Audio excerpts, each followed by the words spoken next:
Usted también vislumbra, y lo he leído en un artículo suyo, el riesgo de un círculo vicioso de radicalización, entendido entre la extrema derecha europea con el fanatismo islámico y que entonces se vayan retroalimentando entre ellos en una espiral.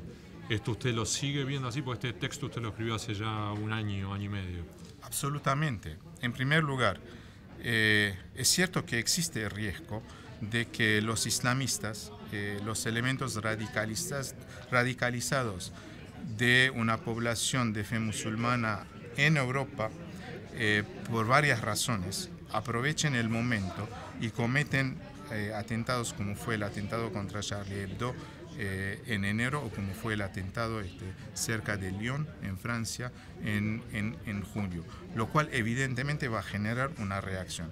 Pero cuidado, en toda Europa, probablemente como consecuencia de las dificultades socioeconómicas, para decirlo menos, desde 2008 en adelante, la política de austeridad, y estoy generalizando, hay un malestar económico del cual, como siempre, aprovecha la extrema derecha. Esto no es nuevo. En la década de los 80, la extrema derecha se agrupó, formó partidos políticos, empezó a ayornarse, a modernizarse, teniendo como tema de agenda los inmigrantes. En aquel entonces eran los africanos, en la década de los 90 eran los europeos del este, hoy en día, con mayor razón, con los atentados contra Charlie Hebdo y otros como prueba, entre comillas, empírica, movilizan a la gente.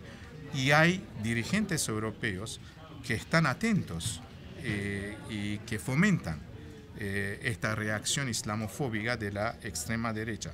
Hungría es un país que son muro o da micros para que todos estos refugiados se vayan.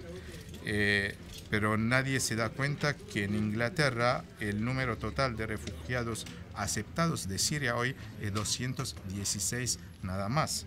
216 nada más.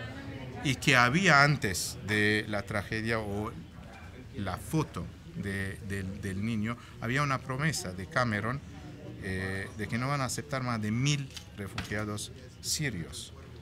Eso fue expuesto en la prensa estadounidense. No estoy inventando nada ni haciendo ninguna especulación. Hoy en día todo el mundo está hablando de cuotas, pero la pregunta es ¿por qué esta reacción por dos razones? En primer lugar, porque responden a una sociedad, a un sector que presiona y que al fin y al cabo esto puede traducirse en votos. Y segundo, porque no existe una política común europea frente a este desastre humanitario en el Medio Oriente.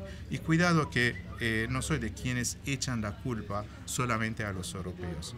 Es una responsabilidad internacional, pero también sabemos, quien dice responsabilidad internacional, lamentablemente, uno se pregunta... clave.